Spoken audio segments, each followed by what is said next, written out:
con o senza cappello? Così sembro Sanpei, pescatore. Sanpei. Benvenuti a questo terzo episodio della nostra vita in Grecia. It's time for siesta.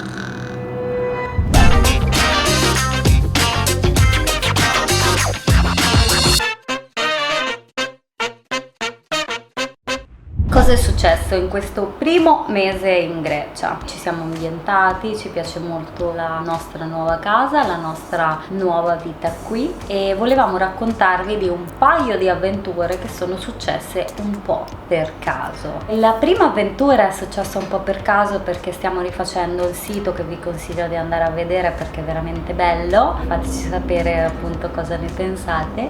E rifare un sito è molto impegnativo, quindi abbiamo passato tante ore davanti al computer e siamo arrivati la sera alle 6 che ho deciso di voler andare a fare una passeggiata e ho coinvolto anche Giulio a venire con me. Abbiamo iniziato a camminare e siamo arrivati dopo un'ora di camminata su una splendida chiesetta che vediamo anche dal nostro letto, si vede, si chiama la chiesetta di Sant'Elia. Quindi è stata veramente un'avventura inaspettata, magica. Abbiamo visto il tramonto da Sant'Elia, ci siamo fatti delle foto, abbiamo fatto anche delle preghiere dato che era la luna piena quella sera. È stata un'esperienza davvero magica, completamente inaspettata. Il nostro obiettivo era quello di fare 2 passi per il paese, invece alla fine, presi da non so cosa, siamo stati attratti da questa montagna e siamo arrivati fino a su. Tra l'altro era la luna piena in Capricorno e era pieno di capre.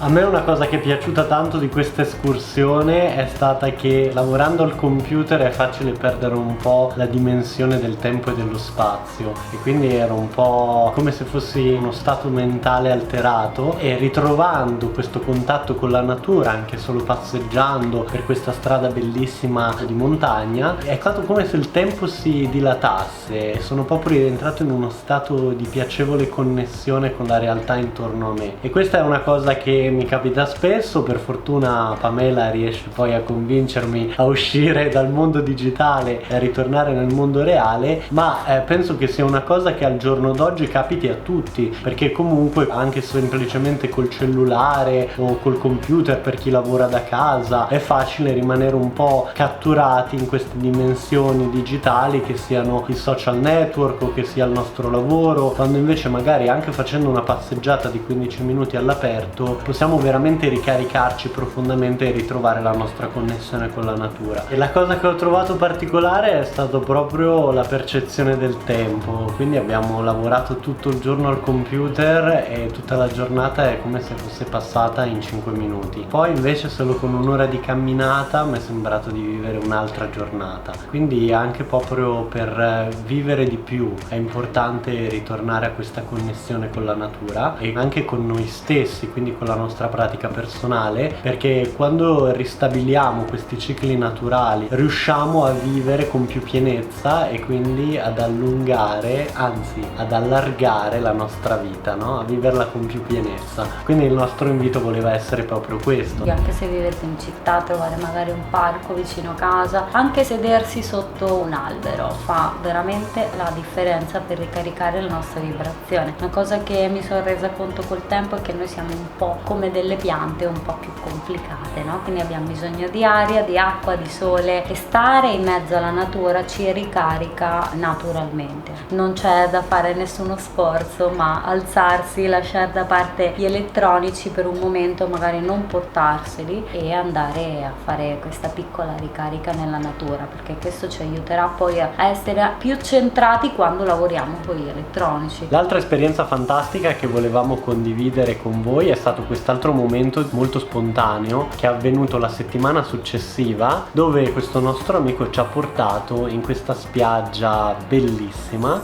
Ok, stiamo andando all'avventura, C'è un nostro amico che ha portato delle canoe, quindi andremo con le canoe. Praticamente ha lasciato la macchina a un'ora di canoa dalla spiaggia in cui siamo. Dovremmo passare delle cave, un monastero. Cercheremo di farvi vedere qualcosa, faremo del nostro meglio per portarvi con noi. La cosa fantastica di questa avventura è stata questa connessione con il mare. Io devo dire che mi è sempre piaciuto nuotare, ma dove potevo toccare con i piedi. Quindi non ho mai avuto questa grande passione per la navigazione o per andare al largo. Ma il bello di questa esperienza è stato proprio che la modalità con cui siamo andati con queste canoe, remando insieme con questo gruppo di amici, ha reso tutta la cosa molto più intrigante e allo stesso tempo mi ha dato un senso di grande sicurezza. Anche io condivido la sensazione di Giulio di non sentirsi troppo al sicuro quando ci si allontana troppo dalla riva, infatti rimango sempre vicino alla riva, e invece mi sono sentita più coraggiosa di riuscire appunto ad esplorare. È stato un momento davvero bello di condivisione con altre persone, di guarigione con l'elemento acqua nostro personale, di avventura, appunto un'altra avventura inaspettata. La lezione che ho avuto da questa esperienza è quella di veramente lasciare che l'universo crei le situazioni che desideriamo anche se non riusciamo a immaginarcele. Tante volte quello che immagina la testa non è la cosa migliore per noi. La cosa migliore sta in questa spontaneità, nell'aprirsi e nel vivere ogni momento con presenza e con spontaneità. E questo ci permette di conoscere nuove parti di noi stessi, di conoscere meglio il mondo che ci circonda e aprirci ad esperienze che magari non avremmo mai. Quindi aspettatevi dei miracoli, aspettatevi dei regali dalla vita, perché ve li meritate. Apritevi alla magia della vita e alle avventure inaspettate. Come sempre, grazie per aver guardato il nostro vlog. Se vi è piaciuto mettete mi piace, condividetelo con i vostri amici e scrivete nei commenti le vostre esperienze, le vostre riflessioni, i vostri desideri. Fateci sapere se c'è qualche argomento in particolare che vorreste trattassimo durante questi vlog. Vi ricordiamo anche che sul nostro sito potete trovare tanti corsi, tante meditazioni, oppure far parte del nostro percorso Sadhana, dove meditiamo per 21 giorni insieme. Quindi se volete conoscerci meglio, se volete fare questo percorso di crescita personale insieme a noi, sapete dove trovarci. Noi vi ringraziamo ancora una volta e ci vediamo al prossimo appuntamento. Ciao! Ma non è ancora finito il vlog.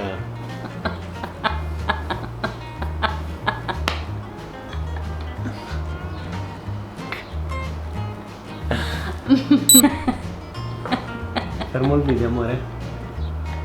No, ok. Ok. Un'altra esperienza che ci è capitata, di cui volevamo parlarvi. Fammi. Vabbè, basta, chiudo, lo facciamo un'altra volta.